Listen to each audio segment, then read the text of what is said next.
and welcome back to the World SD-WAN and SASE Summit. My name is Bhavna Bhatia, and right now we're on our tech talk on understanding SASE, the why, what, and how. Well, for this, we're joined by the Chief Marketing and Product Officer, Aryaka Networks, a Cloud-First WAN company, Mr. Shashi Kiran. Shashi brings over 25 plus years of experience in marketing and product management roles, having worked in a variety of high-tech companies, including large corporations like Cisco and Nortel, as well as several startups. With this, I humbly now invite Mr. Shashi Kiran on the stage and screen. Thank you so much, Shashi, for joining us. With this, the stage and screen is all yours. Hey, Bhavna, thank you so much for inviting Aryaka and having me speak here as well.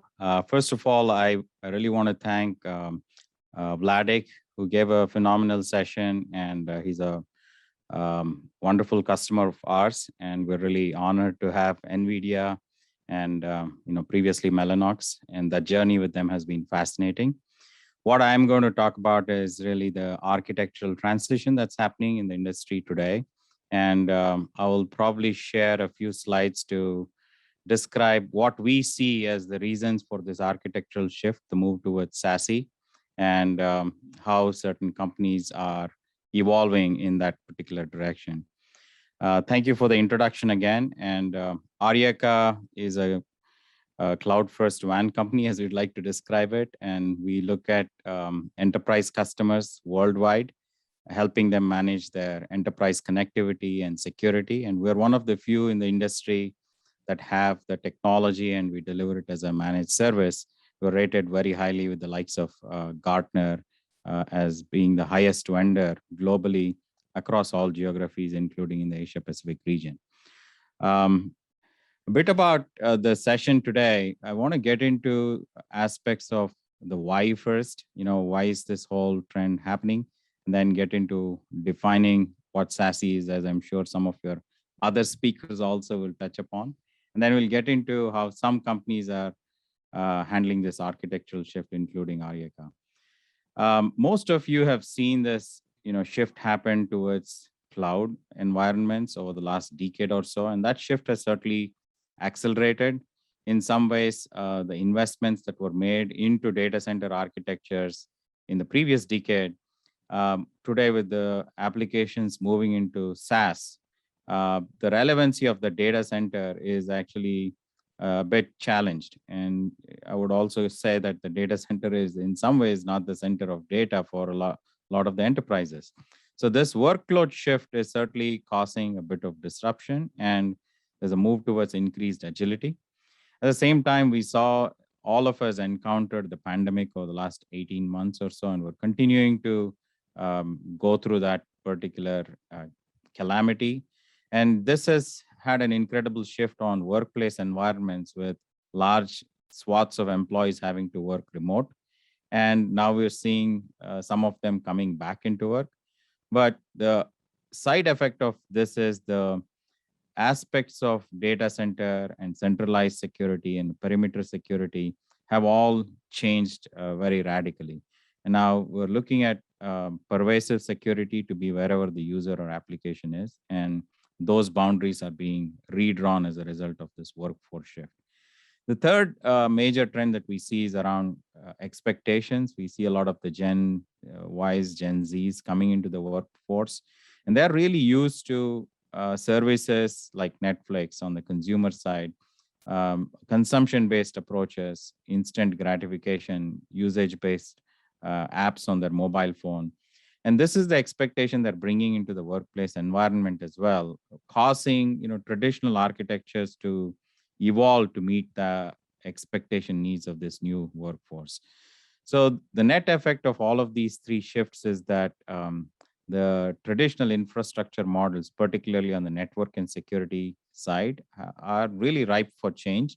And that change has gotten accelerated as a result of the pandemic by a couple of years at least. So what is the new normal?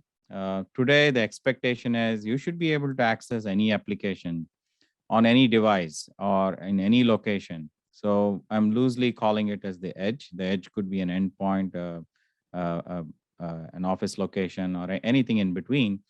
And the expectation is that your having no latency, no jitter. So essentially a LAN-like experience over a wide area network, which is highly secure, and it should be reasonably instant. So that's the consumption model that I'm talking about. And so if you go down this path of how do you make this happen, it's not an easy thing to accomplish. First of all, whenever you want to simplify some things, simplification is always hard. And that also further gets convoluted, because if you look at this end-to-end value chain coming in from a cloud, and I'm using the terminology of cloud very loosely, it's to the edge. Today, we see a lot of stacking of different players in that equation. It could be originating from a cloud provider. There could be a telco associated with the connectivity. Somebody could be managing the whole service. Could be security vendors, network vendors with their boxes, and then somebody integrating all of these. And typically, this stitched together approach is like a band-aid. It isn't elegantly thought out. It isn't really graceful in terms of how it has been designed from ground up. And so that leads to a fragmented value chain where integration is a bit of an afterthought, and it's a bumpy experience. And when things go wrong, as they usually will, the change management becomes extremely complicated. So if you're a CIO, you are really meant to make all of these fairly invisible. If you're a CIO, your challenge is how do you maintain that business uptime? Things need to be always on. When things don't go well, or you're having some headwinds come from the left side, you're expected to manage change. And then experience, we talked about how everybody wants to have the best of experience, whether it's the application experience, the operational experience, it doesn't matter. So everybody is concerned about that personalized experience. And so for that, the right architecture definitely matters. But when you see the architectural construct today, the boundaries are really blurring. So previously, we used to look at endpoints as being a user or a site. Today, you're expected to have that be hybrid. An employee could be remote or on site, and he's expected to be productive. So is the workload at the edge or is it on the cloud? Is this a regional deployment or a global deployment? Are we looking at a LAN or a WAN? Is it operated by IT or OT? Is it managed or is it a do-it-yourself model? So these are all the silos that we had previously, and these silos are getting blurred rapidly. And I call these as the centricity variables because architectures were predicated based on which of these they ended up choosing. And now it's a very fluid entity. And within this fluid entity, you're expected to guarantee application performance, you're expected to guarantee security and the always on connectivity. So how do you make that happen is by going in away from the or approach. It was an either or approach, and now we have to move towards an and approach, which is more accommodating, and it has to provide the flexibility to choose any of these architectural constructs without necessarily diluting the impact that it can create. And so the right architecture there matters. And in that context, we are seeing the role of network and security being very critical. And at the same time, the traditional architectures for network and security also cannot fulfill the needs of today and tomorrow. So the status quo is changing. On the network side, as I talked about, there is an expectation of the WAN delivering this LAN-like experience. On the security side, we talked about the perimeter going away, and so there is this pervasive security need that needs to come about. And we talk about the consumption and the easiness of being able to have that be delivered as a service. And the whole of this need to accommodate a cloud-first approach. So that's really where we see the entire trend moving. And that's what industry analyst firm Gartner came about and coined this terminology of SASE, which in a very simplistic way is this convergence of network and network security being delivered as a service through a cloud-first approach. And there is a technology element of it, obviously. And you see a lot of these things on the left side here that talk about the components of the network that are expected to be delivered as a service. And on the right side, you see a number of components and capabilities that you expect to be delivered on the security side.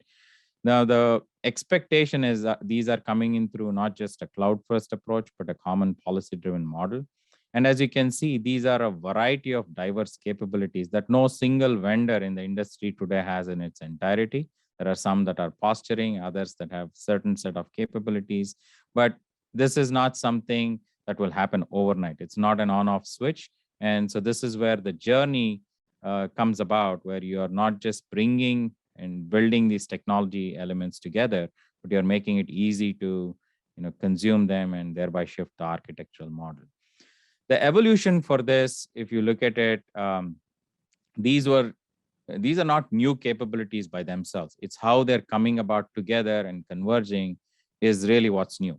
So if you look at it, these technology elements have always been there for a while, and even the buying centers were somewhat discrete. Now, what Gartner is saying is these buying centers will get consolidated over the next couple of years, and we're already seeing those decisions getting intertwined. And over time, the expectation is it's not just the buying center that gets consolidated, it's also the vendors that do get consolidated and converged.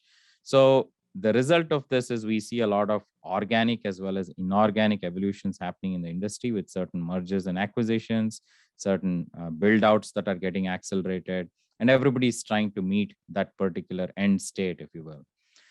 When I look at the landscape, we see discrete elements starting to come together. On one hand, you have the box or technology vendors for network and security. These were vendors who developed the technology and then they gave it to channels or service providers who used to manage them. They are now getting active. The network and the security vendors are sort of coming together. On the other hand, you have the telcos and the network service providers, and they have always been stitching together these technology building blocks and trying to offer it as a service. Sometimes the experience is not good. Sometimes the change management is a challenge. Then you have these managed service providers who really don't own the network, don't own the technology, but they own the management and try to get a better experience. Each of these individual silos have their own shortcomings. And what we see at Aryaka is really the convergence of these three silos coming together in an integrated way. And that always has been our core value proposition because we are a technology vendor.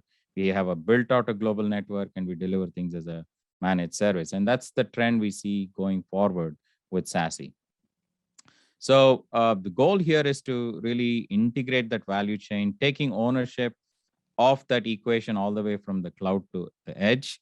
So you can deliver that response time, you can deliver the simplicity that somebody like Vladik was talking about.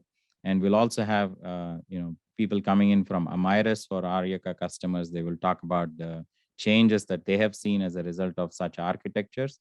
And they are extending similar capabilities into SASE. So what does this architecture look like? On one hand, we talked about the capabilities at a feature level, and it's really the coming together of these capabilities into that converged cloud-first architecture. And you have to think not features first, but rather services first, and what the service delivery experience is going to be like. And the infrastructure that we have built out is in such a way that you have this convergence of network and security through global points of presence, which are located very close to the edge in a way that they can provide guaranteed latency. They can provide very predictable application performance and things like that. And it's the same capabilities that we have brought in into the on-premises footprint as well as an extension. So the congruence between them, between the services POP and the services edge is very synergistic.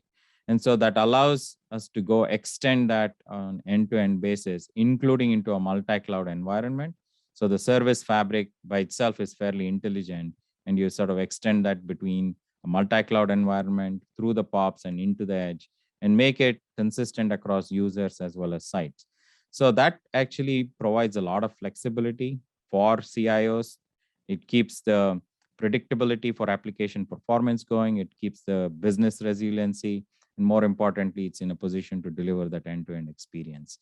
So when I talk about the SASE pillars, here is our thought process in terms of how this architecture is evolving.